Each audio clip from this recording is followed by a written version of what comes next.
পিসি ঠাম্মা তারপর গয়নার বাক্সটা নিয়ে এসে সেখান থেকে একটা গয়না রাহিকে দেয় আর বলে যে, নাতবু, এত ভালোভাবে তুই পুজোটা সম্পন্ন করেছিস, সেটা তোর পাওনা।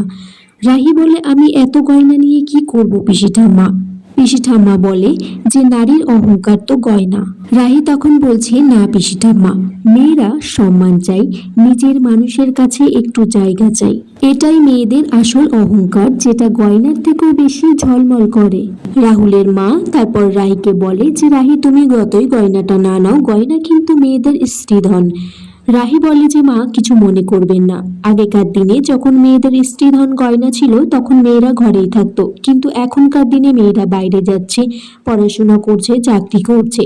রাহুল বলছে, মা, রাহি বলতে চাচ্ছে যে মেয়েদের স্ত্রীধন মেয়েদেরকেই উপার্জন করা উচিত। হ্যারি এদিকে অনিকে ফোন করেছে, বলছে যে দেখতে মন চাইছে, কিন্তু অনি বলছে যে এখন তো যাওয়া সম্ভব নয়। তখন হ্যারি বলছে, সম্ভবটাকে মনে চাইলেই সম্ভব করা যায়। হ্যারি এদিকে প্রসাদ নিয়ে অনিদের বাড়িতে চলে এসেছে। অনি বলছে, এই ছেলেটা আমাকে কেচ খাওয়াবে দেখছি।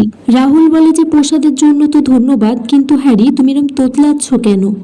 মেমো আর লাক্স পিসি ঠাম্মাকে বলছে যে, সকাল থেকে আমরা যে এত কাজ করলাম, আমাদের জন্য কিছু নেই, ছেলেদের জন্য কিছু গয়না নেই। তারপর পিসি ঠাম্মার গহনার বাক্স ধরে টানাটানি করছে। এদিকে হ্যারি বাড়িতে এসেছে বলে রাহুলের মার একটু সন্দেহ হচ্ছে, আর সেই কথাটা মনে করছে যেখানে রাহির জন্মদিনে হ্যারি আর অনি একসাথে নেচেছিল।